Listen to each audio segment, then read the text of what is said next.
Հայաստանի Հանրապետության կառավարությունը հուլիսի 9-ին անցկացրեց 2026 թվականի հերթական նիստը, որի օրակարգում ընդգրկված էին տնտեսությանը, գյուղատնտեսությանը, զբոսաշրջությանը և պետական մի շարք ծրագրերի իրականացմանը վերաբերող հարցեր։ Նիստի առանցքային թեմաներից մեկը արտահանող տնտեսվարողներին պետական աջակցությունն էր։ Կառավարությունը որոշեց շուրջ 3 միլիարդ 140 միլիոն դրամի ֆինանսական աջակցություն տրամադրել այն տնտեսվարողներին, որոնք հունիս ամսվա ընթացքում արտահանել են հայկական ծագման արտադրանք՝ թարմ մրգեր, բանջարեղեն, ծաղիկներ, ինչպես նաև սննդամթերքի և խմիչքի առանձին տեսակներ։ Էկոնոմիկայի նախարար Գևորգ Պապոյանի խոսքով այս որոշումը բխում է հունիսի սկզբի ընդունված արտահանման խթանման ծրագրից և նպատակ ունի կատարել հունիս ամսվա ընթացքում արտահանում իրականացրած տնտեսվարողների նկատմամբ պետության ստանձնած ֆինանսական պարտավորությունները։ Վարչապետ Նիկոլ Փաշինյանը նշեց, որ 3 միլիարդ 140 միլիոն դրամի փոխհատուցումն արդեն իսկ վկայում է արտահանման զգալի ծավալի մասին։ Նա նաև կարևորեց արտահանման շուկաների դիվերսիֆիկացումը, ընդգծելով, որ Հայաստանը պետք է նվազեցնի կախվածությունը առանձին շուկաներից և ընդլայնի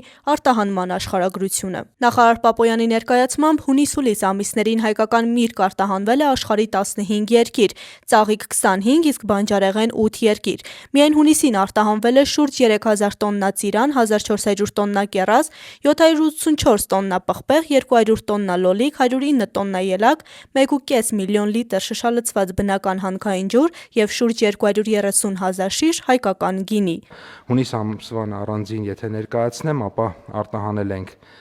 784 տոննա պղպեղ, 200 տոննա լոլիկ, 109 տոննա ելակ, մոտ 3000 տոննա ծիրան, 1400 տոննա կեռաս, 1,5 միլիոն լիտր շշալցված բնական հանքային ջուր, 230 հազար լիտր շշալցված խաղողի գինի, 1,3 միլիոն լիտր հաշվարկով եւ այսպես շարունակ։ Այսինքն այդ փոխհատուցման թիվը այդ նշանակում է, որ արտահանման ծավալները ահագին մեծ են, որովհետեւ 3 միլիարդը այդ արդեն բավականին մեծ թիվ է, ճիշտ եմ հասկանում, պարոն։ Նիստում անդրադարձ կատարվեց նաև զբոսաշրջության ոլորտին։ Վարչապետի խոսքով վերջին օրերին Հայաստան օրական մուտք է գործում ավելի քան 10,000 ուղևոր, իսկ 2026 թվականի հունիսին գրանցվել է զբոսաշրջային այցելությունների պատմական ռեկորդ, ինչը ըստ դրա պայմանավորված է նաև նոր ավիաուղղությունների զարգացման և պետական աջակցության ծրագրերով։ Մեծ ուղևորահոսքեր կան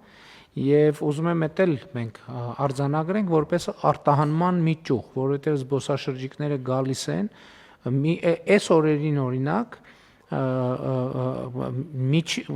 համարյա ամեն օր 10,000-ից ավելի ուղևոր մուտք է գործում Հայաստանի Հանրապետություն։ Նիստի ավարտին վարչապետ Նիկոլ Փաշինյանը անդրադարձավ կրթական և նախադպրոցական ուսումնական հաստատություններին, զգուշացնելով, որ շարունակելու է անակնկալ այցեր կատարել դպրոցներ, մանկապարտեզներ և այլ կրթական հաստատություններ, անձամբ հետևելու դրանց վիճակին ու պահպանման պայմաններին։ Գայանե Հովհաննիսյան, այսօր։